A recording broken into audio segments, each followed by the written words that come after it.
Here we go. Happy Thursday, Bears fans. My name is Harrison Graham, and you are watching Chicago Bears Now. Thanks to everybody for tuning in and making this show a part of your afternoon. Lots to get into, as there are some injury updates from Hallis Hall, some interesting rumors out there, and more discussion around Sunday's Week 3 matchup against Anthony Richardson and the Indianapolis Colts. So we got a busy show for you guys. We'll let you guys sound off in the comments for a few minutes here. Shout out your city.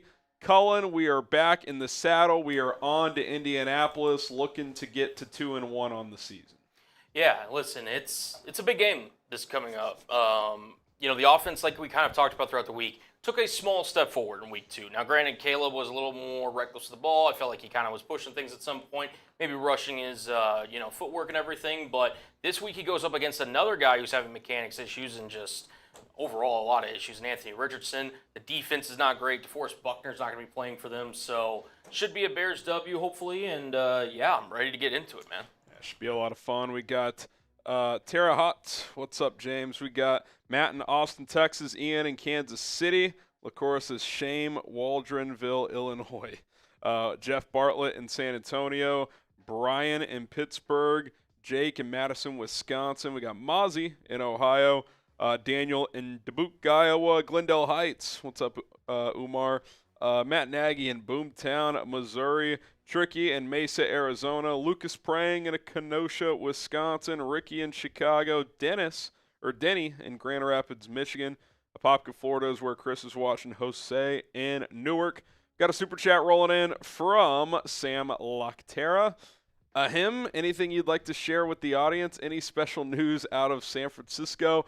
Sam Lactera wanted me to pass along to you guys that Josh Dobbs is officially QB2 behind Brock Purdy, and that he's going to take over the universe. So Sam Lactera, big Josh Dobbs guy. So shout out to you for tuning in. Yeah, he's well on his way, clearly. I mean, he's arrived. It's arrived. There we go. He's arrived. I mean, I'm surprised we didn't open the show with that. Yeah, I mean, we should have gone live earlier. Let's be honest. We should have. Lucas says, if the Bears lose, is Flus's seat hot? Well, a certain national commentator said that depending on how the next few weeks go, some Lincoln Riley rumors could surface. So stay tuned for that. We're going to discuss here on today's show. But, yeah, I mean, it's hard to say hot, Lucas, but I think if he loses this week, the pressure ramps up. I don't think there's any question about that, especially if the offense continues to look like this, because it doesn't matter that offense isn't Flus's specialty. I don't think there's going to be a scenario where they fire Shane Waldron after this year and give Flus a third offensive coordinator. Like, if this thing goes down, it's going down. Like, there's no more half measures. So it's either going to work or it's not. So, he better hope Shane Waldron in the offense gets it going here. Confidence level in the Bears winning this week, 0 to 10, 0 being not at all, 10 being very. I said 5 earlier. I'll go 5.4, just over 5. The more I think about it, the Bears should win this game with how Anthony Richardson's playing right now. He's just, to be frank, Colin, as a passer, he's really not playable right now based on how he's playing. Now, he's certainly capable, and if he gets some runs going, then, he can make things happen. But if they just keep him in contain in the pocket, you got to like your chances if you're the Bears. I mean, he's completing less than 50% of his throws. Yeah, if you make the Colts one-dimensional, that favors the Bears dramatically. And think about this. They made the Texans one-dimensional and held C.J. Stroud to 19 points. One offensive touchdown. If you limit Jonathan Taylor and Anthony Richardson as a runner, could you hold the Colts to 10 points? Like, I wouldn't rule that out. So, yeah, I think unless he decides this is the week he's a 70% completion guy, which I'm sure we'll have a few of those sprinkled throughout the season. You just don't want it to be this week. Then you got to like your chances unless you just cannot stop Jonathan Taylor and Richardson. And if I'm the Bears, it's pretty simple. I'm stopping the run first and making him beat me with his arm. So. And also on the flip side, running it down their throats on when you have the ball. So, yeah. DeAndre Swift, Khalil Herbert, maybe even a little Veios Jones sprinkled in. I can't believe I'm Yeah, saying that. I honestly, I had the same thought. I think I'd have Veios active. Like, Yeah. it sounds crazy, but, like, at least he gives you some burst and juice offensively. I mean, I'd rather see him back there than I'll tell you who I don't want to see anymore is Travis Homer. And I know in theory he's supposed to be your pass protector, but there's a play that's circulated on social media where Caleb, they're backed up inside their own 10. He identifies the mic, the pressure, everything, resets the line, resets the protection perfectly. But Homer doesn't get to his chip spot, so he almost gets sacked. He has to duck out of another sack. So it's like if he's not even going to protect, why is he out there? It's a great question. I mean, play Roschon over him. I don't get it. Mike with the first-time super chat. That's 5 jumping jacks. Appreciate you, Mike. Shout out to you for tuning in, and we got to give some love to our sponsors before we continue. So continue to fire off in the comments. But first, show a little love to Game Time.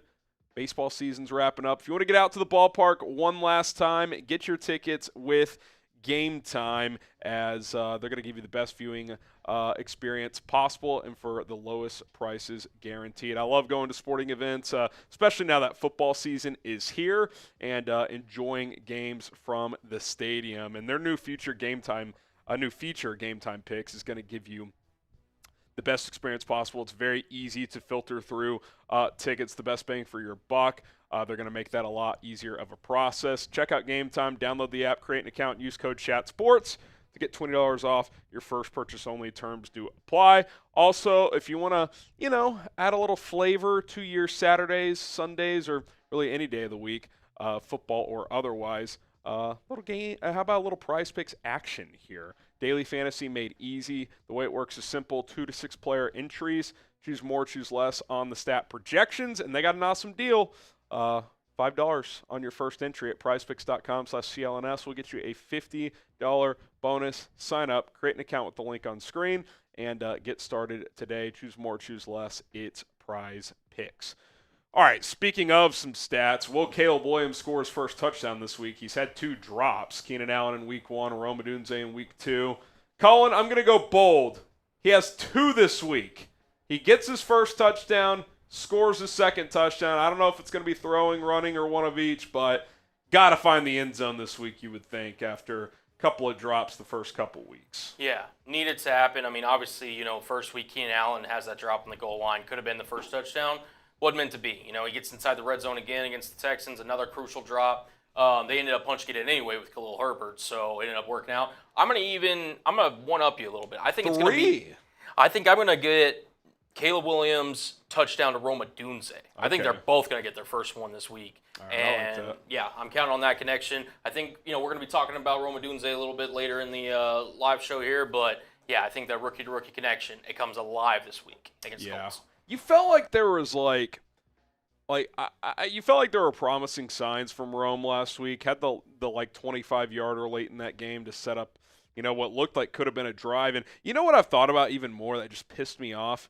That Gerald Everett drop after that drive starter. I know it was only going to be 8 yards, but 2nd and 2 past midfield is a whole different deal than 2nd and 10, especially when your protection's been struggling all night. The Gerald Everett signing, and he's done nothing. So that just pissed me off the more I thought about that throughout the week. We were really optimistic going into the season about the Bears tight end room, along with Cole Kmet, Gerald Everett, even Marcedes Lewis being the blocking tight end that he needs to be. I'm pretty sure he got a penalty against the Texans. He false started. Yeah, and then they didn't play him again, basically. So that whole room needs to step up their game, and Gerald Everett's one of them. I mean, he was not brought in here really outside of his offensive, pass catching ability. That drop was one that, like you said, kind of went under the radar, but he needs to improve on. I mean, who knows? I mean, if he catches that on the run and if he slips one tackle, maybe he gets 15 and out of bounds. So that was a big one. Douglas says yes. Evan says yes. DC says I doubt it. There's the optimism. Tom says yes. Matt Nagy, Everett greater than Kmet. Shane Waldron thinks so sometimes, apparently. I disagree, but we'll have to wait and see. Lucas Prang with a super chat. Any concerns? Williams is going to play scared after beating he took last week. Hope it isn't a Fields versus Brown situation. The reason I say no, Colin, is I didn't sense any hesitation throughout that game. I mean, he kept taking hits and delivering the ball. I mean, remember the go ball to DJ Moore that was right on his fingertips on the right sideline? He gets cracked in the blind side. I mean, that was in the fourth quarter. So I didn't sense any fear or hesitation from him throughout that game. I mean, obviously, he's got to be sore this week. He's acknowledged as much. But I don't feel that way. Obviously, we'll have to see. But I don't think he got skittish as the game went on. I just think the Texans ramped up the pressure, and the Bears did not have an answer. So I don't sense any concern there. No concern. I think Caleb, the main thing that he just was trying to do was ultimately be more aggressive, I felt like. I mean, he knew in the back of his mind, like he realizes he didn't have the greatest game against Tennessee. Against Houston, they were going up against a better defense, but he was still trying to give them a shot to win, and they had a shot. Believe it or not, after everything that happened at the end of the game, down just 6, didn't convert. Minute 40 left. Yep. Yeah, I mean, the only time that I could even think of him really pump faking was on that kind of quick, short 4th and 1 that Cole Kmet, tried to get a blindside block, but obviously he wasn't trying to throw picks. So yeah, I didn't see any Kmet said earlier this week, by the way, he's got a show over on CHGO that was an RPO play, and Kmet it was more of a run block technique, and he acknowledged he needed to do more there, but. That was looking back at that one. That's probably one Caleb should just hand off, even if it's going to get stuffed. But if you watch the replay, once he pulls it, there's nowhere to throw the ball. I mean, both slants are covered up. So, that's the risk of an RPO. If you pull it and it's not there, you're probably going to get cracked. So, that's a lesson to be learned there. Ant Army, a first-time super chatter. Appreciate the 5. He says, Caleb to Rome in the pocket, first TD. I hope so, Ant Army. See, I like this guy's thinking. You and Colin on the same page here. Big block Chevelle. They need to get the run game going, clearly, and stop with the screens. No excuses against this. Yeah, there's no excuse, especially for the offensive line. No DeForest Buckner. The Colts are giving up 237 rushing yards per game. I'm not even asking for that, but the run game needs to be competent, and you need to stick with it if you're Shane Waldron.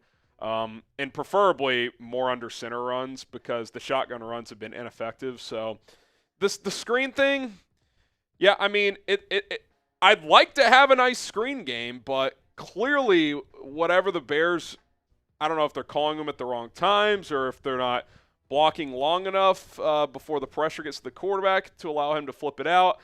I don't know if it's a lack of execution or just it's not creative enough and these defenses are sniffing it out. But if it's not going to work, then you may have to ditch them for a while. I don't know. I mean, you'd like to have a good screen game with a young quarterback because it's easy completions, but clearly through 2 weeks, Colin, it has not been there. Yeah, and I mean, as this offense grows, I feel like the screen game will become more effective, but you have to be able to build and kind of make, impose fear in opposing defenses, whether it's with the vertical passing game, whether it is running in between the tackles. Not saying that any one of those directly impacts the screen game, but just have something that the defense can kind of key in, because if they're just hanging around the line of scrimmage, not really fearing what you can do, beating them over top or, running on them or anything, it can get a little bit more predictable. So just get in your game plan. Don't really focus on, you can focus on maybe like quick passes, but maybe not necessarily screens that defenses can blow up right away. Yeah, I do think the lack of a running game makes the screen game a little tougher because defenses aren't having to key in on the backfield as much. So when the back slips out, it's not really something that's out of the ordinary because they've already stuffed the run. So, I think the number one thing is they've got to find a way to run the football. I'm not saying they need to be a top 10 rushing attack, but it's got to be at least a threat, like you said, for these defenses. So it's a big week. I mean, if you can't do it against this defense that's struggled through 2 weeks and just lost their best player, it's hard to find belief that it's going to happen anytime soon. So it's a big week coming up on Sunday. Very big week. And Kenneth says it's time for Roschon. I'm not sure if he's even in the top 3 rotation at this point. Yeah, I mean, I think against this opponent this week, you still give Swift the early touches. But if he's ineffective, I think you try other guys more. I think you give Khalil Herbert some opportunities. I'm open to Roschon, especially in short yardage, and try him as a pass protector as well instead of Travis Homer. Like, quite frankly, I would ditch Travis Homer this week. Like, I don't think you need him out of the backfield. If you want him active as a special teamer, that's cool, but I don't need to see him in the backfield this week. This is not a defensive line. I get the O-line has struggled, but you shouldn't just be panicked and feel like you have to have him active to be a guy who can chip, which, by the way, again, what I mentioned earlier, there's a play out there that has been identified where he just misses his assignment as a blocker. So it's not like he's just been outstanding in that regard anyway. All right, DC Viper says, what are the odds Waldron gets fired after one season? Well, I said it earlier. I think if he's fired, then Flus is fired. I don't see a scenario where you give Flus a third play caller, and you might say, well, Harrison, the defense is gone. He's the head coach. He's not the defensive coordinator. I'm not keeping Flus if the offense is so bad again that you have to fire Waldron. To me, it's all or nothing. I would be confident that whoever the next head coach is can find someone to run this defense. Clearly, the personnel on defense is working. So I'm not saying it would be necessarily as good, but you can't keep Flus if you're firing Waldron, in my opinion, unless there's some unforeseen scenario out there. But I don't even know.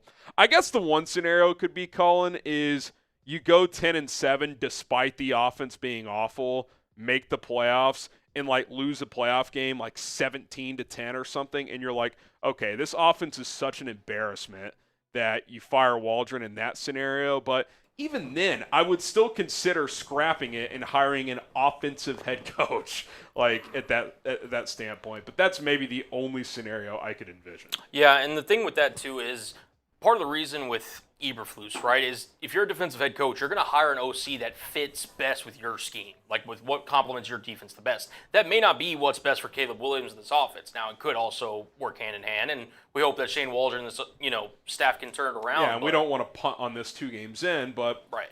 In the hypothetical world, again, that's why I think this game's pretty important, dude. I know it's only Caleb's third start, but you are playing a vanilla-ass defense without its best player. You go out there and can't run the ball effectively, and Caleb's getting knocked around again, that's not going to be good. So, big game coming up. All right, a couple more super chats, then we'll get into the content. Hayden says, is there too many running backs? I've had this thought.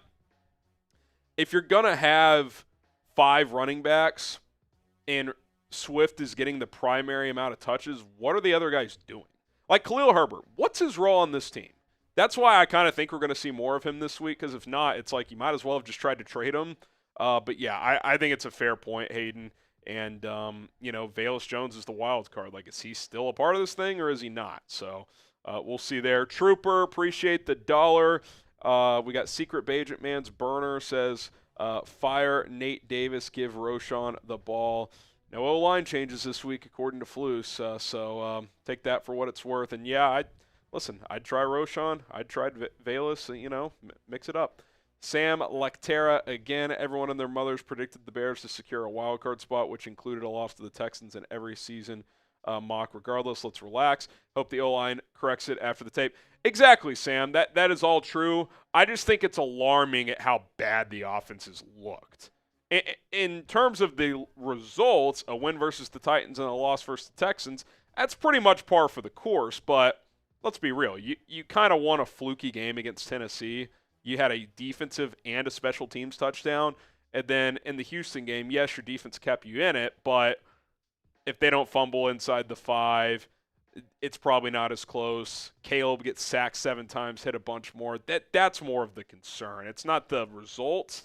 It's how it looks up to this point. It's the process and everything. Yep. And you said it last week too, or I think it was actually earlier this week. 37 pass attempts in your second career start, almost 40. Dropped back almost 50 times. Yeah, that's not the balance that you want, particularly for your rookie quarterback. No matter how talented you think Caleb Williams is, you need to be able to take pressure off the offensive line and Caleb by establishing this run game, creating some easier kind of scenarios to where you're not having to throw on 2nd and long, 3rd and long, etc. So I'd look for the Bears to potentially really use either Swift, the committee, Khalil Herbert, whomever this week. Yeah, I really think committing to the run game this week is going to be something that they're going to do, because they just got to. Edward, first-time super chatter. He says, hey, Harrison, first time. Appreciate it. What do we need to do to get Kmet more involved? Throw him the football.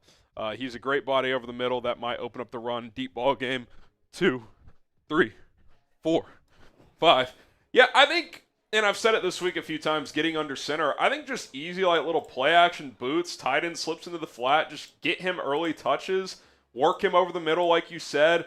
Keenan Allen didn't practice again today. We'll get to that in a second. Maybe Kmet this week, should have been last week, becomes more of a focal point. But, yeah, I think you got to get him engaged in these games because, I don't know, I just wonder if a player, I'm not saying he's doing this, but does a player of that caliber, does he just get a little bored when he's not involved? I don't know, but, yeah, I think you've hit the nail on the head, Edward. You've got to find a way to get him some touches. So we'll see if Shane Waldron tries to make that a priority this week. All right, hit that like button. Appreciate all the super chats. We will work those in throughout the show. We don't have a full Q&A segment blocked out today, but we, of course, will hit your super chats. So appreciate all of the donations. And if you love the Bears, want them to win on Sunday, hit that like button. Paul Dow, we'll get to your super after the first segment, so stay tuned. Here's what we got coming up. The latest news and injury reports for both teams. So lock that in. Lincoln Riley rumors from Colin Cowherd. We're going to dive into that and how the Bears can dominate the Colts in Week 3 and get to 2-1 on the season. All that and more, plus your questions, super chats, etc. We'll answer those throughout the show. It's all coming up on Chicago Bears Now. Welcome into Chicago Bears Now. I am Harrison Graham. Coming up, we will get to the latest injury news and reports around both the Bears and the Colts here on Thursday.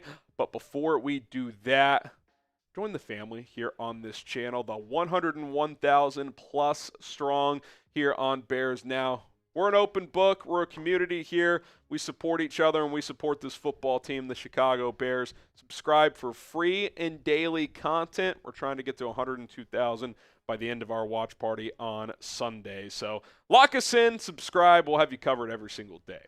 All right, we'll get to the injury stuff in a few minutes, but some Twitter beef. Who doesn't like a little Twitter drama these days? Rome Odunze's dad ripping Dan Orlovsky over the last 24 hours. James Odunze, Rome's father, was not pleased at some of the comments that Orlovsky made. And I'm just going to kind of go through the sequence here and give my reaction. Orlovsky tweeted this out yesterday. Said the Bears and Caleb are going to have to get comfortable giving Rome more covered opportunities. Rome isn't getting open at this level right now.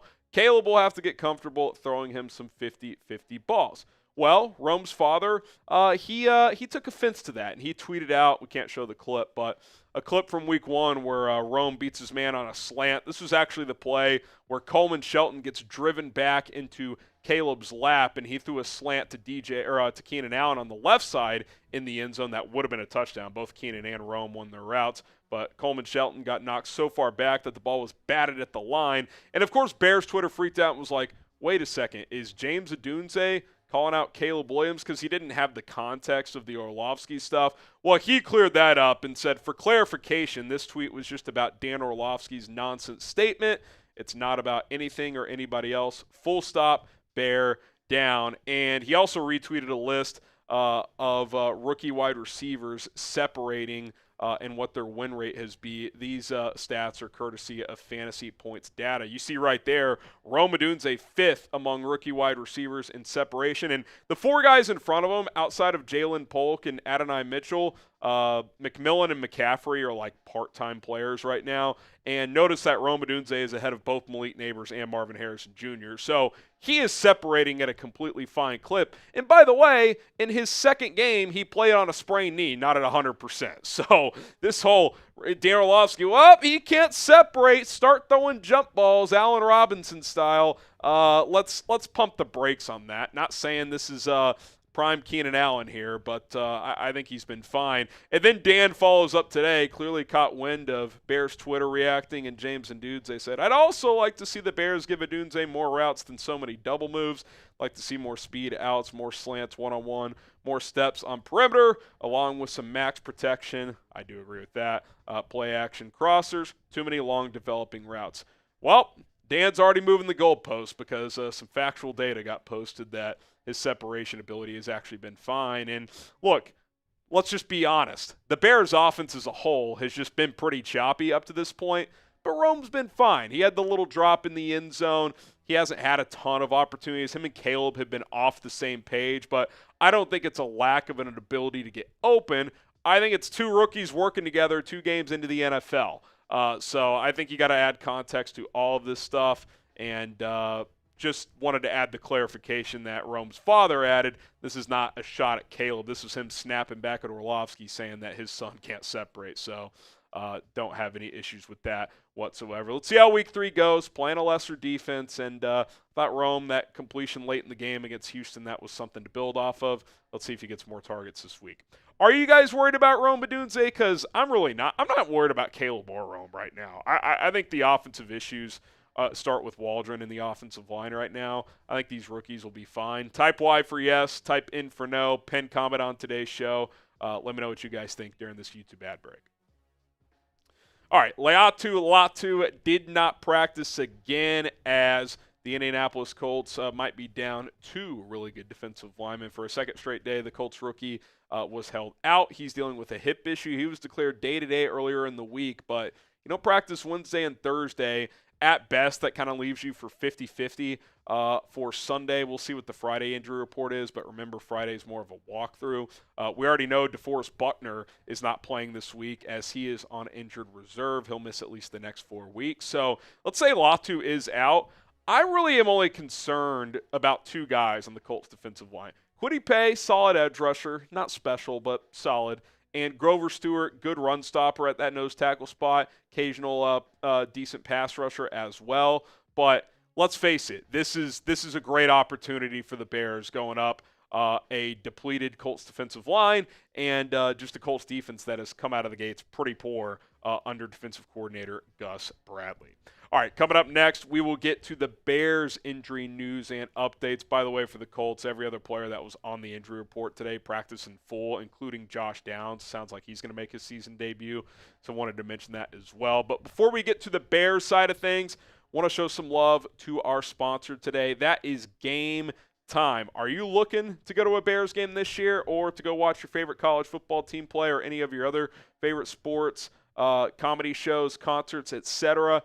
Get your tickets with Game Time right now. I love attending live events, and getting your tickets with Game Time, they make it very, very easy. Their new feature called Game Time Picks makes getting tickets to see your favorite teams play much easier. It filters out the fluff to show you the best deals on the best seats, so you don't have to scroll through those thousands of tickets on certain events. Whether you're getting tickets to a concert, comedy show, sporting event, or anything else, Game Time has you covered with views from the seats, super deals, which are the best bang for your buck. Sometimes you get nice little discounts, last-minute tickets for the lowest prices guaranteed. So here's what you need to do. Download the Game Time app today, search your app store, click the link in the comments and description, create an account, use code CHATSPORTS, all one word, CHATSPORTS, get you $20 off your first purchase only right now. Code CHATSPORTS, $20 off first purchase only. Terms apply. Download Game Time today. What time is it? It's game time. All right, let's get to the Bears injury news. Keenan Allen did not practice again. I don't think he's practiced since last Wednesday. He might have been limited, or actually, no, they held him out all of last week. So he hasn't done anything other than, some sort of rehabbing I'm sure he's doing since week 1's game. We have not seen him run routes or anything like that. I'm not expecting him to play. He's a vet. Maybe this week they put him through a workout on Sunday to see if he can go, but Matt Eberflus said the other day it's kind of a pain tolerance issue. He's the same as he was last week. Kind of tells me he's not feeling better. That's not ideal. He's 32. These things probably take longer than they did when he was 26, 27 years old. The good news is I think you can get by with the receivers you have. You've got DJ Moore. You've got Rome Odunze. I thought DeAndre Carter showed some good things. I'd like to see Tyler Scott run around out there. We'll see if he gets a chance this week. I think something you do, which is something I've discussed this week, is get under center more. Obviously run the football, but run some 2 tight end, 2 wide receiver sets. DJ and Rome are your receivers. Gerald Everett, Cole Kmet, Mercedes Lewis, some occasional 13 personnel. And you can hold it down with what you got. I do think they missed Keenan Allen against the Texans. That's a guy you can get the ball out to quickly while under pressure. I'm not sure against the Colts, you're just drastically missing him. Now, you're obviously going to miss him anytime he's out. He's a hell of a player, but I think you can do just fine with what you have. But obviously, we hope he's back sooner rather than later. The other players that did not practice today, Kari Blasingame dealing with a hand and a knee issue. Zach Pickens with that groin. Don't expect him to play. Sounds like he retweaked that deal.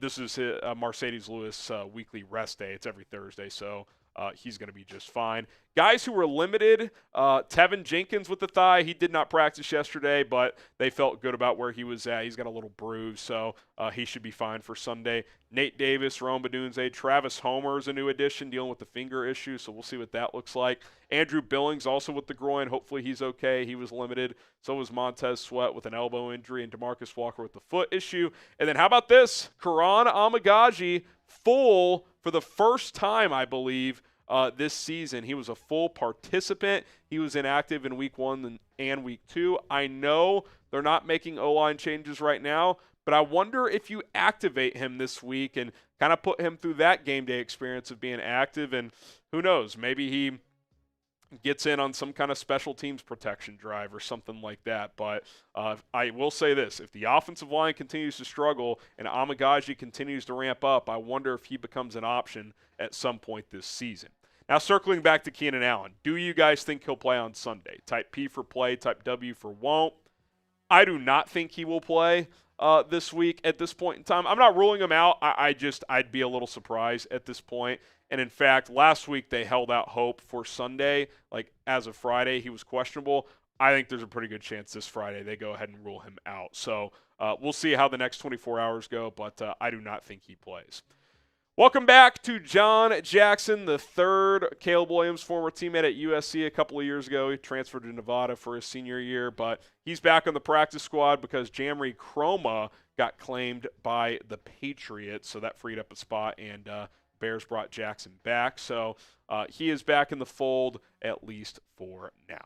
Okay, there you have it, the latest Chicago Bears news, injury updates, Twitter drama, lots going on with this football team. Hopefully they can focus and get a big win on Sunday. My name is Harrison Graham. Be sure to subscribe. We, of course, will be live for Bears versus Colts on Sunday morning. Paul Dow, sup HG, producer C. Can we recognize Dexter's having a good year? He is. 2 games, 2 sacks. It looks good. Yeah, he does. I don't think it's perfect, but he's clearly improved. I feel like that get-off, which was a big problem last year, he was slow off the snap.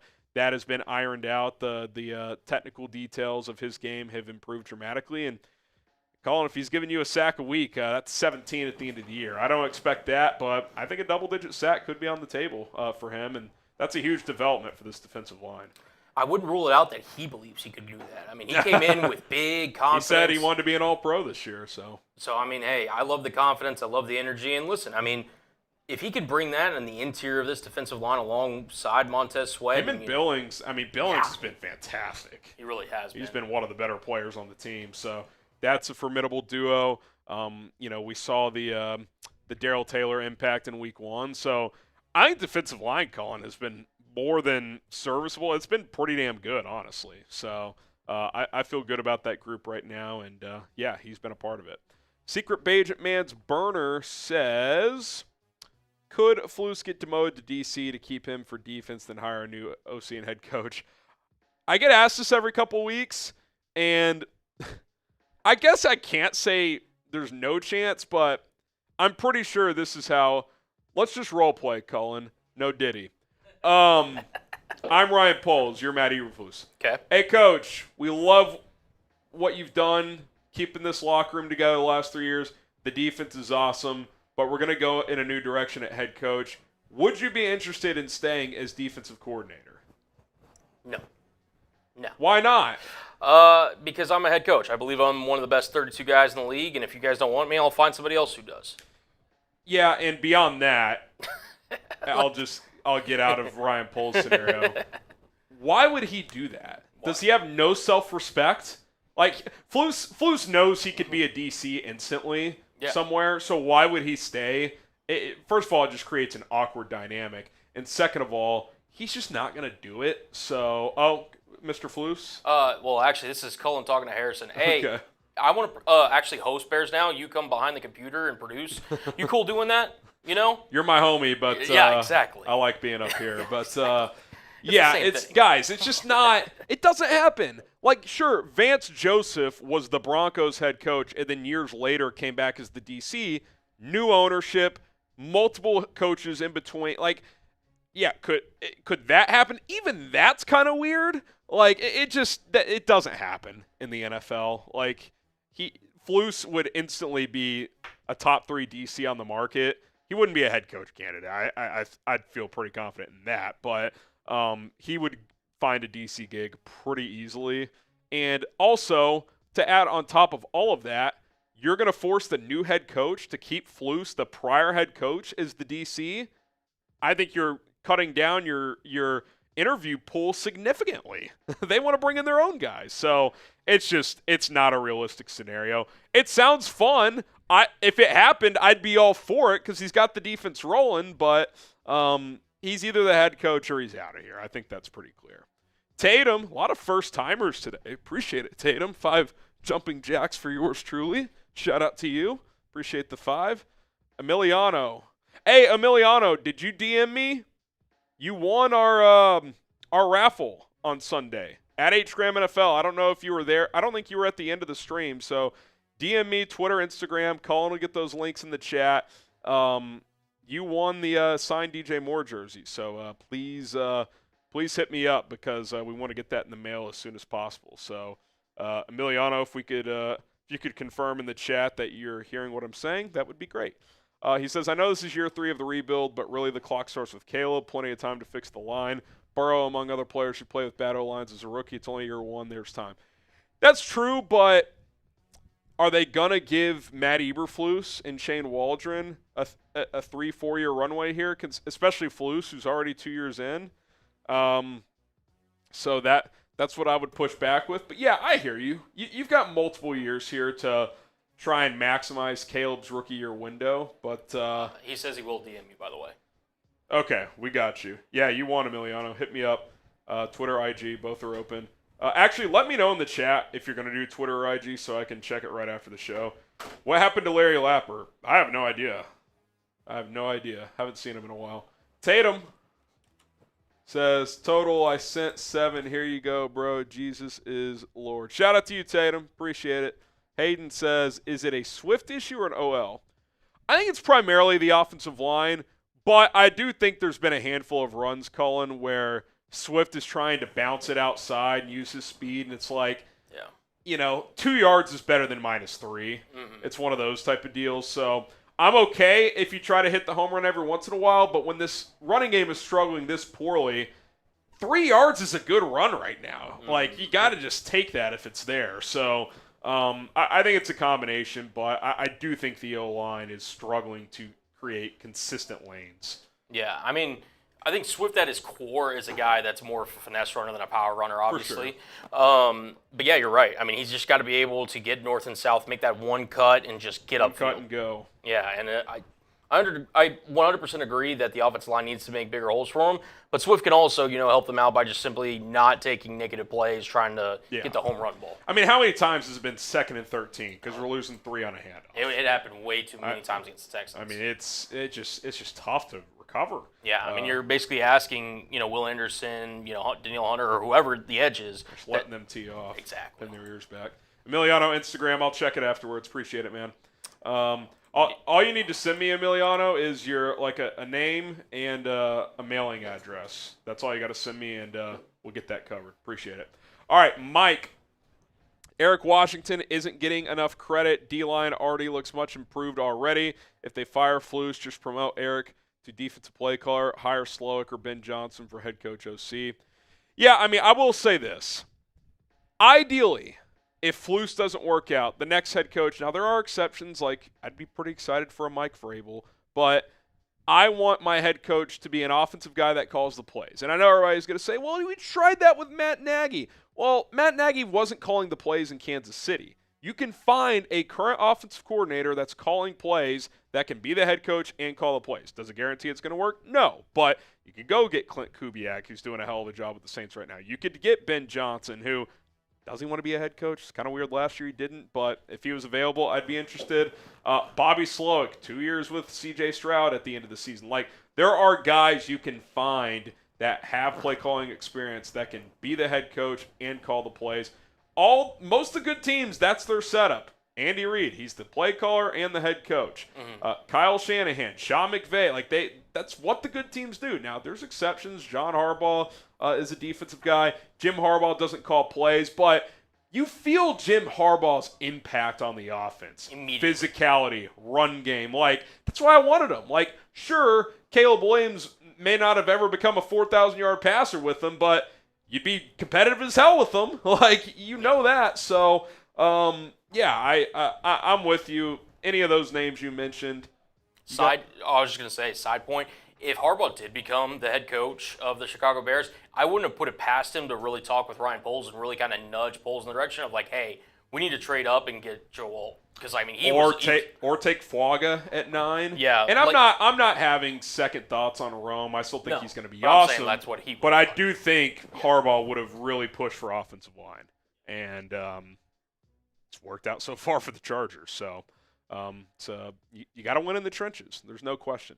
Caden, we need a center and a guard with our first 2 picks in this draft, and I want us to commit to running the ball from under center. We need to get downhill. Quick pulse check. Last year, I did my first mock draft after week 3. Now, that was different. Team was 0-3. It was panic mode. Do I do my first mock draft this year next week, regardless of if the Bears win Sunday or not? Yes or no? Do you guys want our first mock draft of the year? Let me know in the chat. DC immediately said yes. DC said yes. Matt Bellick. Christian says yes. Trump says yes. All right. Bing Bong says no. We'll keep an eye on it. Matt says, what do you need to see from this offense on Sunday to prove this thing is moving in the right direction? I mean, I think you need to see more steps, right? You need the offensive line to play much better against a worse opponent. You need to run the football effectively. I don't want to put numbers on it, but, we'll know it if we see it. That's kind of what I feel.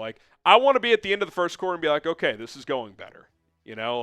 Keep stacking, keep building. I don't want to put stats or points necessarily on it, but it's one of those situations where you just want to feel better about how the whole process is going. So appreciate the super chat and appreciate you guys for weighing in. A lot of people want to mock, so we might do that next week. I will say this. We will for sure do one during the Bears bye week, which is after week 6, but maybe we'll get to one sooner. We'll have to wait and see.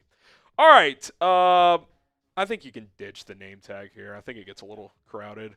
We're going to get to our next segment here. 2 more segments to go here on Chicago Bears Now, so lock it in. Oh, baby. Coming up on Chicago Bears Now, could Lincoln Riley be the head coach of the Chicago Bears next season if it doesn't work out with Matt Eberflus? One national sports commentator brought up this possibility. Let's dive into it. My name is Harrison Graham.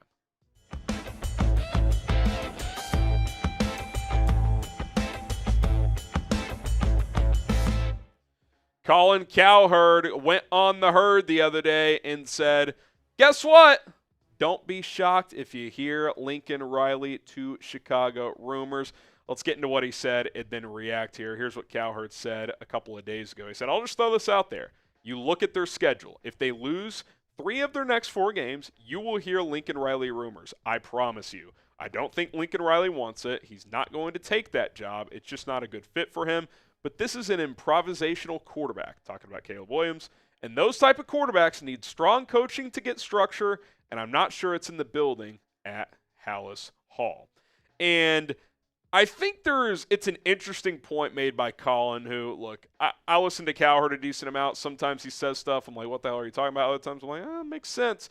Look, I'll say this. These next 5 weeks are pivotal because this is the soft part of the schedule. You're catching the Colts, who are beat up right now with DeForest Buckner. Their offense is a mess with Anthony Richardson. You're catching the Rams at home next week. Their whole team is hurt except for Matthew Stafford. The Panthers are the worst team in football. Jags are off to an 0-2 start to the season. You play them at a neutral site in London. Then you got the bye week. At worst, you got to go 2-2 here. Ideally, you're winning 3 of 4, if not all 4. I'll say this, to Colin's point. If they lose 3 of 4 with this upcoming slate, the noise, the heat is going to ramp up on Matt Eberflus. Like, it just absolutely is. That Chicago media, it's year 3. I'm going to be talking about it. This is the most pivotal stretch of his coaching career. You just have to take advantage of the schedule ahead. And whether that's fair or not, you've got a rookie quarterback you're trying to get going. You got a first-time play caller. That's the reality of the situation. This is the NFL. The pressure is on Matt Eberflus to deliver some W's. And considering the next month of games, 2-2, anything less than 2-2 is not going to be acceptable. So I don't know if it would be Lincoln Riley is the answer. We'll dive into some pros and cons of what he could bring to the table. But there will be discussions on who the Bears' 2025 head coach could be if the Bears go into the bye week at 2-4. How hot is Matt Eberflus' seat right now? Scale of 0 to 10, 0 being not at all, 10 being scorching. I actually don't think it's very hot. I'd give it like a 3. I think the national media thinks it's a lot hotter than it actually is. But if you lose to the Colts, I think it ramps up a point or 2. I think you get up to a 4 or 5. So I think the reality is it's about a 3. But keep an eye on this next month. It could change really, really quickly as things do in the NFL. So let's talk about this scenario. Lincoln Riley, could he be the Bears head coach? Cowherd said he wouldn't expect it to happen, but that the rumors would start to circulate, and I kind of agree. I do think that rumor mill would start. And would it make sense for the Bears? Would it make sense from their perspective if they moved on from Matt Eberflus? Well, I got 2 pros, 2 cons. We'll start with the pros. Number 1, the obvious one. Well, the relationship with Caleb Williams. He's known him for about 5 years, recruited him to Oklahoma, coached him at Oklahoma for a season, essentially brought him to USC. I know he didn't literally bring him, but he took the USC job. Williams enters the portal, goes out there. It's obvious what happened. He coached him for 3 years, led him to a Heisman Trophy. Caleb Williams trusts Lincoln Riley. So I do think if Matt Eberflus got fired, he would at least be on the list of interest. And by the way, Lincoln Riley lost a lot of his, star on that shine this past year because things kind of fell apart. But he's kind of bouncing back pretty nicely, right? He's got USC rolling early this year. He's got Miller Moss cooking. And, maybe Cliff Kingsbury was a bigger problem. The defense was a mess. He hires a defense coordinator. All of a sudden, it looks like a real football team again. So I do think the relationship with Caleb would play a big role here for him being on the short list of candidates if Matt Eberflus were to move on. All right, we'll get to the next pro and then a couple of cons here in just a second. But first, I do got to show some love to our sponsor. That is Prize Picks. Have you ever played daily fantasy sports? You should, because let's be honest, when you do your season-long fantasy draft, sometimes by week 3, week 4, say you have Christian McCaffrey this year, you are scrambling and your season could be over before it even starts. Well, the beauty of daily fantasy and especially Prize Picks, new lineups every single day, baby. You can change it up. It's more fun that way anyway, and you can play different sports. You can cross over sports on your picks. 2 to 6 player entries. You choose more, choose less based on the stat projections available, and if you hit, you make money. Caleb Williams' deal continues through September, so for the next 2 weeks, more or less than half a passing yard. Obviously, he's going to hit the more, take the more. And then I got less on Anthony Richardson passing yards this week. He's really been struggling. So $5 to win 15 there. And if you use code CLNS at prizepicks.com/CLNS and play for $5, you are going to get a $50 bonus straight into your account, whether you win or lose that $5 entry. Awesome deal right now from Prize Picks. So what do? Sign up today, prizepicks.com/CLNS. Use the code CLNS. Place your first entry for $5. You will get that instant $50. It's awesome. Choose more, choose less. It's Prize Picks. Go check out Daily Fantasy with Prize Picks today. Okay, the other pro. Well, he's an offensive coach. I've made it pretty clear.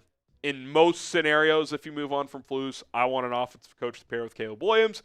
And he's the play caller. He would come in, be the head coach, be the play caller. I think that's the ideal setup in today's NFL. Why is that, Harrison? Well, if you have a defensive-minded head coach and an awesome offense, a team is going to poach your offensive coordinator, then you have to reset. If your head coach is an offensive guy and he calls the plays and he's good, well, you've got that continuity for a while. That is the ideal setup in today's NFL, so that is ideally what you would do. That is ideally what would happen. Now, would I be upset if this team hired Mike Vrabel? No. I don't really want Bill Belichick, if I'm being honest. I guess it would be probably an upgrade, but again, other than Vrabel, I want an offensive play caller if they move on from Matt Eberflus as my head coach, and That's something Lincoln Riley does. All right, 2 cons. And this first one's a pretty big one for me. He's never coached in the NFL. And I don't mean as like a play caller, as a head coach, anything. He has never been on an NFL coaching staff. And there's really no track record of a guy who's never coached in the NFL of being a high-level head coach. If you guys have any names that come to mind that fit that bill, let me know. He hasn't even been like a quality offensive assistant or one of these analysts. Nothing. He's never been on an NFL staff. He was on Texas Tech's coaching staff to start his career, and then he went to Oklahoma, and then East Carolina, back to Oklahoma, and now at USC. That's it. He's never been on an NFL coaching staff, and it's just a different dynamic. You're dealing with professional paid athletes. I get NIL now. There's some crossover now at the college level, but it's still a different ballgame. So that would give me some pause in that regard. I think the coordinator hires would be pretty damn important if Lincoln Riley, became the head coach. Subscribe to the channel. Authentic Bears takes, the latest news, my analysis and reaction going on around this football team and the NFL. So hit that subscribe button. We got you covered here on a daily basis. And then lastly, does his offense translate? And I don't think his offense is exactly the same as the guy I'm about to mention. But Cliff Kingsbury, who was on that staff last year when things kind of fell apart, you wonder, was it more his fault than Lincoln's? Who knows? Cliff's offenses have been very hit and miss in the NFL. There's been some success, but defenses kind of figure him out, and he struggles to counter-adjust. Like when he was in Arizona, the first half of the year, he'd have awesome records, and then November, December, January, his teams would plummet. We'll see how it goes in Washington. Okay start so far. Now, I'll say this about Lincoln Riley. I think his offenses, the good ones, are more physical and more willing to run the football. He kind of got away from that last year, but if you remember, that USC offensive line was a joke, and they kind of had no choice but to just let Caleb be a hero.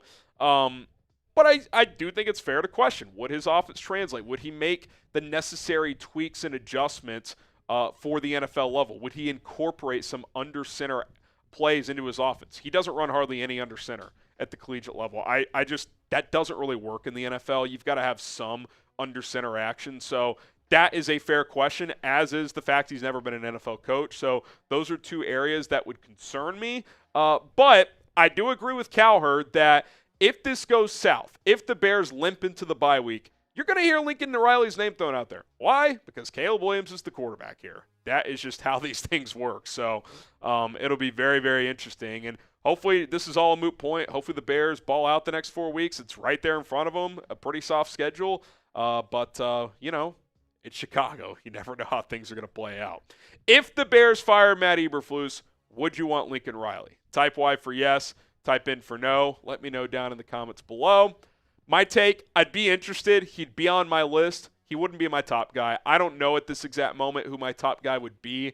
It would be one of these current offensive guys who have called plays, ideally for multiple years with high levels of success.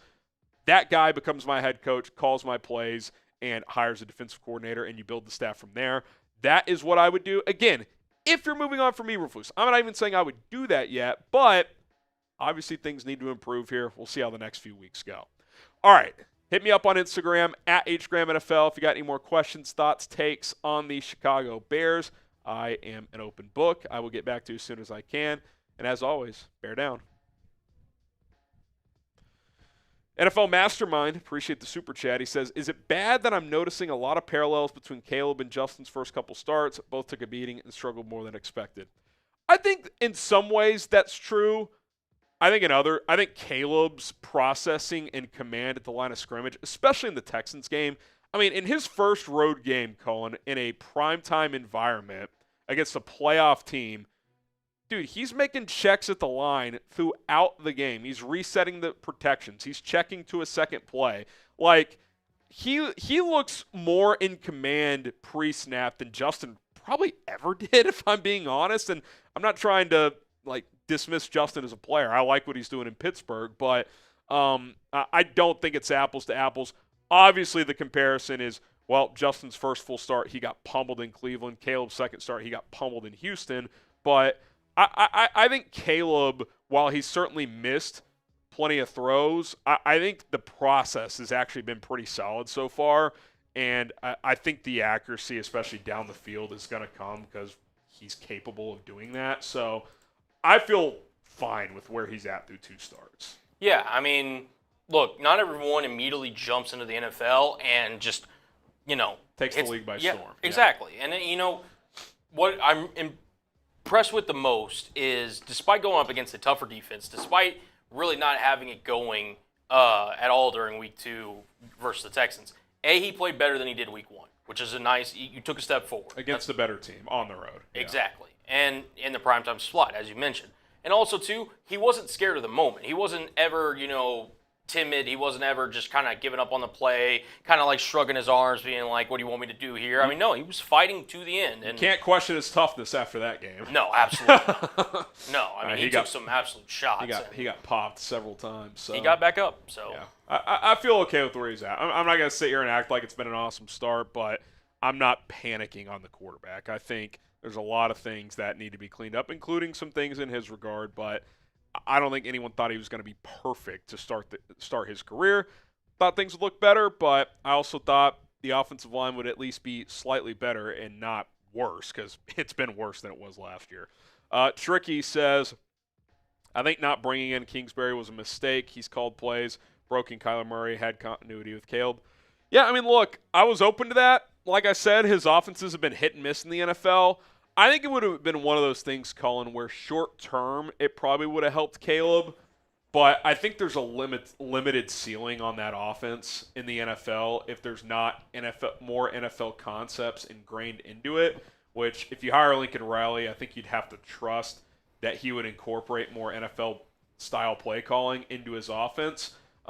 So it's, I think the hope is that this Shanahan-style offense, which quite frankly, we're not seeing a lot of those schemes incorporated, so that's on Waldron. Mm-hmm. But the hope is that once this offense is mastered and everybody's doing their job, that gives you a better chance to have a high-level offense for an extended period of time. Whereas Cliff, sure, in the short term, it's less to learn for Caleb, but, is it that dynamic of an offense long-term at the NFL level? I'm not sure it is. So yeah, it's the old, hey, do you want to just kind of ease somebody into it, or do you want to throw them into the fire and see how they perform? And, no, listen, I agree. I mean, in life, you have to be able to adjust on the fly and be able to adapt to the kind of situations around you. And listen, yeah, there's certain things you can do to kind of ease your quarterback into it, but also at the same time, you don't want to coddle him too much. I mean, this is the NFL. You will get humbled very quickly. And I think, if they were to hire Cliff Kingsbury, potentially, look, Caleb's numbers could be better. The offense might put up some more highlight plays for YouTube, but I don't know if it's successful to winning. Yeah. So I kind of agree with what you're saying there. Emiliano with the 5. He says, I really admire Poles' philosophy of take best player available. Remember, fans wanted JMS, and he took Tyreek Stevenson instead, a better player. Yeah, I mean, Poles has been pretty strict with his roster building through the draft of BPA for the most part. Now, I think he's probably broken that a few times. I find it hard to believe Veios Jones was the best player available when he took him on their board. I'm sure they were higher on him than others, but they wanted to get a speed guy for Justin. That didn't work out. Veios is still here, but him and Justin never built any kind of connection or anything. But yeah, JMS, everybody's like, center, JMS. And listen, they still need a center, but John Michael Schmitz is struggling big time in New York, and I know Tyreek's not coming off a great game, but for the most part, I think that pick's been a hit up to this point. So, yeah, I think the one thing, Emiliano, is he's got to build this offensive lineup better. I mean, that's the next step. Does a guy like Amegadjie enter the fold at some point, whether it's this year or next year? Maybe, but that's an area that this team has not made big strides, whereas a lot of the other part of the roster has. So that's where you hope the next steps are made. B with the 5. Yo, Harrison, Colin, would you start to worry about Caleb and the Bears if Caleb struggles again this week and lose? I mean, I'd be – if the offense scores 13, 17 points. Again, I don't want to get caught on the numbers, but if it looks like more of the same, Colin, against a defense that's clearly inferior compared to the first 2 opponents, that would be concerning. I mean, I don't think there's any doubt. Now, I think I'd be more concerned about – did you hire the right guy in Waldron than Caleb himself? Because you're talking about a guy's 3rd career game, whereas Waldron's been a play caller for 3 years before this. But Yeah, like, this is a big game, man. Like, they've got to look better offensively. Like, there's just no way around it. Yeah, and I mean, no, I'm not, to answer your question, B, I'm not going to worry if the Bears and Caleb struggles again, because to be honest, my main focus coming into this game in terms of the offensive side of the football. Number one, how does that offensive line look? I mean, they're going up against Quiddy Pay, Grover Stewart, and a bunch of rotation guys. Exactly. And, excuse me, number two would be the rushing attack of Chicago. You know, you have to be able to build that, because if Caleb, you know, gets put in a situation kind of what he was last week where the Bears offense is more one-dimensional and you really can't, you know, build anything in the run game, Caleb might have a week similar to last week against the Texans. Now, again, Texans defense, even in the secondary, all three levels, you could argue, is better than the Colts defense, so I wouldn't expect him to struggle that much. But in terms of, like, what I'm looking for potentially for this Bears offense, I get Caleb's the quarterback most important position, but he's not even my main concern for this Bears offense. Yeah, what's the philosophy? What are you trying to be? I mean, we talked about the word identity earlier. They don't have one. So what are you trying to establish? I'm not even talking about big picture. This week, what is your identity trying to be this week? To me, it's finding balance and committing to the run even if it's not working early. I get it. If it's 3rd and 9, you're not going to hand the ball off. But you've got to take pressure off of the passing game and your rookie quarterback at this point and find some success on the ground. So that's what I'm trying to see this week. Whether they agree, whether that's what they try to do, whether they are able to do it remains to be seen. But it's against an opponent that has gotten absolutely gashed. 237 on average rushing yards against. No other team's averaging more than 200 yards allowed per week. So this is a historically bad rushing defense through 2 weeks.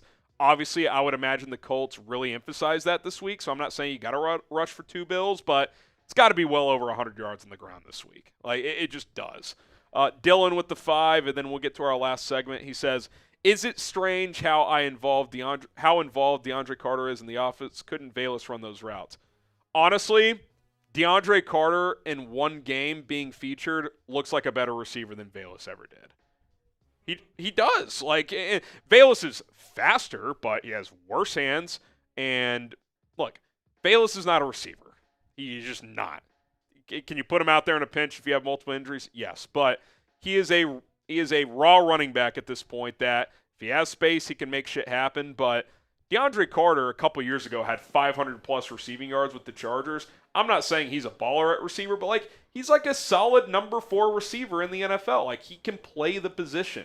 I mean, he had 3 nice catches. He was open again on a 4th where Caleb missed him on the corner. That seam shot drew a PI call. Like he was getting open pretty consistently in that game. I can't say the same about Veios, and when Veios has gotten open, he drops the ball. So I do think it's a little strange, Colin, that he's been this involved. But if the guy's open, hey, throw him the football. Like that's fine. That 3rd and 12 shot in the opening play might have been Caleb's best throw of the night. A little 14-yard outright route to the sideline hit Carter on the money. So long-winded answer of no, I don't think Veios could run those routes and be as effective. No, because we've never seen that. We saw it in one game with DeAndre Carter. Yeah, no, I think Veios should really commit to, being a running back and potentially being a threat out of the backfield. Because at this point, I want to see Tyler Scott. I want to see potentially Colin Johnson. Now, that's a better question. Could Tyler Scott run those routes? Yeah. Maybe, maybe not. Right. I don't think Veios Jones could. I don't either. So, appreciate the question and the super chat. But coming up next, it's time for Week 3. Colts versus Bears in Indianapolis. I'm going to tell you how the Bears could potentially dominate this game coming up next here on Bears Now. Coming up on today's episode of Chicago Bears Now, my name is Harrison Graham. 5 ways the Bears can dominate the Colts on Sunday. Yes, dominate despite being on the road and 1-point underdogs. We will get to that here. We want to hear from you guys first, though. Predict the score. Bears, Colts in Indianapolis. I like the Bears 23-16 in this one. So let me know what your score predictions are, who wins, and what the final score is going to be. All right, how could the Bears dominate this week? Number 1, commit to the running game. We've talked about it all week long. We'll continue to emphasize it. Maybe this is your first time watching this channel. If it is, subscribe. The Colts defense is putrid through 2 weeks, especially defending the run. They're giving up the second most yards total, the most rushing yards at 237. No other team's given up more than 200, and over 5 yards per carry. If the Bears cannot exploit that, I am officially concerned. Now, Chicago's rushing attack has struggled, so I'm sure in Indianapolis the conversation is, well, we're facing a running team that isn't good, so if we can't stop the run this week, when can we? So something obviously has to give here, but this feels like a great opportunity to get the run game going, but more importantly, stick with it. You can't just abandon the run if it's not working after 2 drives or 7 plays, whatever the case may be. Get under center, pound the rock with DeAndre Swift, Khalil Herbert, whoever. I don't really care who it is. This is a defense that you should be able to run on, and if Swift can't get it done, try someone else. You kept 5 running backs. I mean, Khalil Herbert's still on this team. Roschon, I don't even know why I have him listed as RB3. He doesn't play, but I'd like to see him get a look. I'd have Veios active this week over Travis Homer, to be honest. But whoever it is, if you can't run the ball even somewhat effectively, I'm not asking for 237. How about 137? Then you got big problems. One thing I would do is less Travis Homer, more Khalil Herbert. Like, if you're going to give Khalil Herbert 2-3 carries a game, why is he on this roster? He doesn't play a big role on special teams. He's your second kick returner, and he doesn't pass protect or catch the ball that well. If you aren't going to hand him the football, what's he doing here? Like, at least Roschon plays on most of the special teams units. At least Travis Homer is a special teamer. Like, give Khalil Herbert the football and bench Travis Homer. I don't need to see Travis Homer in the running backfield anymore. Okay, number 2, make Anthony Richardson a passer. Anthony Richardson is extremely raw at playing quarterback at this point in his career. He only played in 4 games last year, got hurt, missed the season, had a rough preseason this year, and that has carried over. Look at these numbers. I mean, I get it. Caleb Williams is at 56%, so his accuracy has been a bit of a problem as well. But you're under 50% through 2 games. I mean, that is pretty rough, man. Now, he's had some big runs. He's had some big completions. He's hit some big ones, but he's been erratic at best. I mean, that's a nice way of putting it. If you keep him in the pocket and force him to deliver the football, the Bears will have opportunities at takeaways. He's already thrown 4 picks. He is just throwing balls all over the place. Like, he doesn't know where it's going half the time. This has got to be an emphasis, and I imagine it is one this week, is do not lose contain of him. He'll have a few runs, obviously, and make him a passer. If you make him play the quarterback position, you're going to be successful. And I'm predicting it. We almost saw Kyler Gordon pick off C.J. Stroud, identified that play, came off his route, almost had the pick 6. I think he gets on the board this week. I think he picks off Anthony Richardson, and it wouldn't shock me if they picked him off multiple times because he is just not there right now as a passer. All right, download the Game Time app today if you want to go to a sporting event, concert, comedy show, or anything else. We are sponsored by Game Time. The ticketing sponsor of this show is Game Time, and I don't know about you guys, but I love rolling up to a stadium, seeing, the grills going, the tailgating scene, the smells, the fall weather is hitting at the right time right now. Then you get into that stadium and you get your popcorn, your beverage, all that stuff, and you're like, man, there's nowhere else I'd rather be. Their new feature, Game Time Picks, makes getting to see your favorite teams much easier. It'll help you filter throughout the thousands of tickets so you don't have to scroll forever and kind of show you the best ones available, best prices based on kind of the quality of the seat in the stadium, if you will. Whether you're getting tickets for a sporting event, concert, comedy show, or anything else, Game Time has you covered with views from the seats, super deals, which are the best bang for your buck, and those last-minute tickets for the lowest price guaranteed. You wake up on the day of a game, get a ticket, chances are you're going to get a really good deal.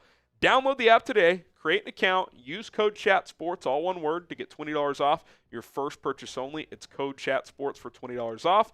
Terms apply. Download Game Time today. What time is it? It's game time. All right, let's get to the next way the Bears can dominate the Indianapolis Colts. Get the play-action game going. Now, some people out there, and I think sometimes it's true, sometimes it's not, they say, you don't have to run the ball for play action to be successful. Well, I think when you have a young team and a young quarterback, it helps. So I think number 1 ties with number 3 here. Get the run game going, commit to it, show the defense you're willing to do it over and over again, sneak up those linebackers, then hit them with play action off of it. Those linebackers cheat up. Those second-layer throws should open up. And the Bears, through 2 games, despite Caleb dropping back almost 50 times in week 2, they've only attempted 12 play-action attempts. Now, there might be a few sacks in there or, scramble or something like that. They've probably called more than 12 play-action attempts, but these are courtesy of NFL.com. That number's got to be up. 22nd in the league. The Shanahan influence offense is play-action heavy, and we just haven't seen nearly enough of it. And a lot of it's from under center, which is, again, get under center, run the football, run play action off of it. Obviously, we want to see Caleb continue to improve. He was under 50% his first start. Second start was over 60%, so that completion percentage is coming up. I thought he looked more comfortable overall, and I'm not saying ditch the shotgun plays. He obviously ran a lot of shotgun in college, get him comfortable there, but more variety, more under center, more play action shots. You run the football initially, get that going. That should open everything else. I think he'll play well if this team can run the football. And Caleb said this week, one area he believes that the Bears are going to take a jump in soon is running the football with success. So you're going up against an opponent that allows you to do just that. So unless the Colts all of a sudden are the 1985 Bears, get the run game going and work some play action off of it. Speaking of Bears versus Colts, noon Central kickoff on Sunday. We'll be live an hour and 15 minutes before kickoff at 10:45 a.m. Central Time. If you see this thumbnail, you are in the right place, so subscribe and join us. Myself, producer Colin, will be live, rocking and rolling with you guys for over an hour pregame show, and of course, we'll stay live throughout the game with our watch party and then have postgame reaction. So rock and roll with us. We got you covered. All right, number 4. Watch out for Downs, Josh Downs, a player we talked about some in the draft process. Was it last year or 2 years ago? I forget if this is year 2, year 3, whatever it is. I think it's year 2. He is expected to play. He missed the first couple of games dealing with an injury. I forget what the injury is, but moot point.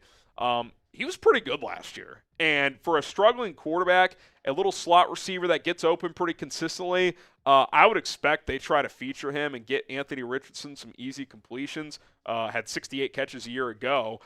He's a nice player, so I think he's a player you got to keep an eye on. Kyler Gordon versus him is a matchup I'm going to monitor. We'll see if they split him out wide, maybe on Tyreek Stevenson some, and try to take advantage of Downs' speed. That could be a possibility as well. He's very QB-friendly, and the Colts need that right now with Richardson struggling to throw with accuracy. So I think he's a guy you got to key in on here because when the Bears watch the tape from the first 2 weeks, they're not going to see Josh Downs. Well, he's going to be plugged into this lineup starting this week.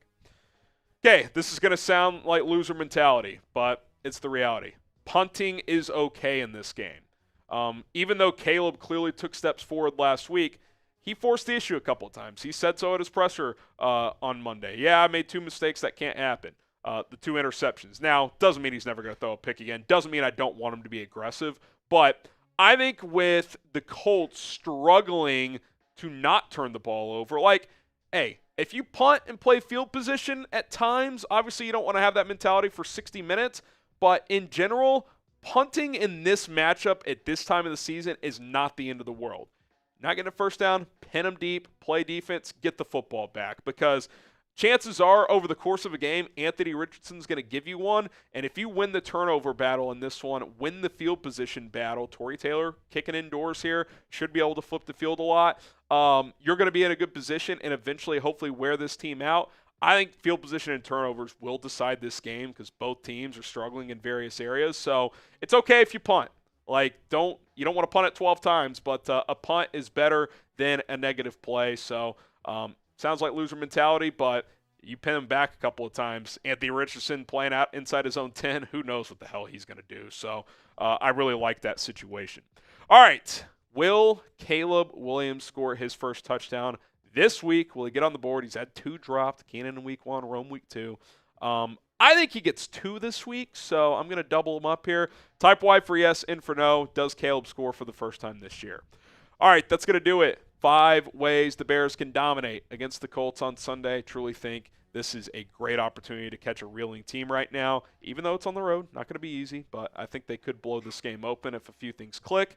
My name is Harrison Graham. Be sure to subscribe and join us on Sunday. All right. I know this isn't dealing with the question on screen, but I just wanted to ask you this. If it becomes doomsday scenario for the Chicago Bears, say Eberflus and Waldron get fired. Again, we're not hoping that happens, but just a hypothetical scenario. Mm-hmm. Could I not argue that Lincoln Riley may not even be the most interesting person to hire for the Bears on USC's staff? D'Anton Lynn, the DC? I'm just saying, he turned around USC's defense in 1 year. The only thing is I just feel like you're just doing what you just did.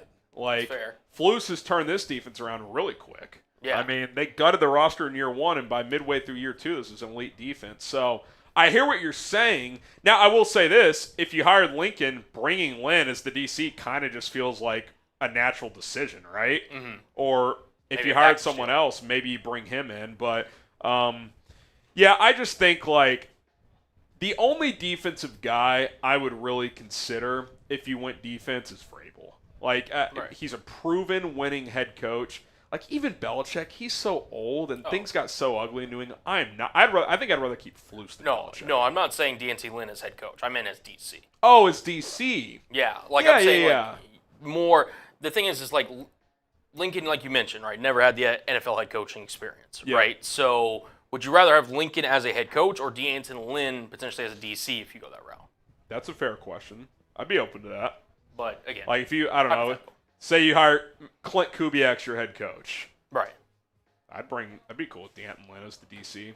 I don't really care. The only thing I would probably want in the DC is a 4-down lineman scheme. I wouldn't want to change the scheme or the 4-3 to 3-4. Now you can have different philosophies. I think that's fine, but this personnel has started to really gel on a 4-3, and that's how you've built this roster. So that would be a preference. I don't think it's a deal breaker necessarily if you went 3-4, but which I don't even know what Lynn runs. I should probably pay closer attention to that. But yeah, it's a valid point. That guy's gonna be. Would it shock anyone if D'Anton Lynn's a college head coach next year or an NFL defensive coordinator? Like, his dad coached in the league for a long time. Like, he's going to garner interest for big jobs very, very soon. Like, yeah, I don't think there's any question. He about runs that. a 3-4. 3-4? Multiple 3-4 base defense. If he's multiple. Yeah.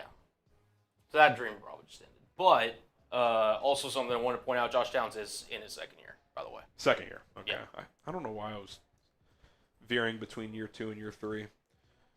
All right. Well, thank you guys for tuning in. This was fun. Big game, man. This is a I don't want to it's week 3, but this is, I know the Rams were beat up, Colin, but having to beat Matt Stafford in week 4, you feel a lot better if you're 2-1 instead of 1-2. Like 100%. Matt Stafford can make it work. Mm-hmm. You're 1-2. That's a lot of pressure to win that game. Yep. If you're 2-1 and lose to Stafford, it's not the end of the world. You're catching the Rams at the right time, so you'd like to win that game. But you lose this game, man, the pressure really ramps up. So you really need to go win it. I think it's a big game. You're playing a bad defense, so we'll see what happens. But thanks you guys for tuning in. Shout out to Colin for producing. We will have videos between now and game day. I'll probably do a final Friday injury report video from my house tomorrow, so be on the lookout for that. We'll see if there's a Keenan Allen update tomorrow if we know his game status. But lock us in, hit the subscribe button for more updates. We'll see you guys Sunday live, 10:45 a.m. Central Time. See ya.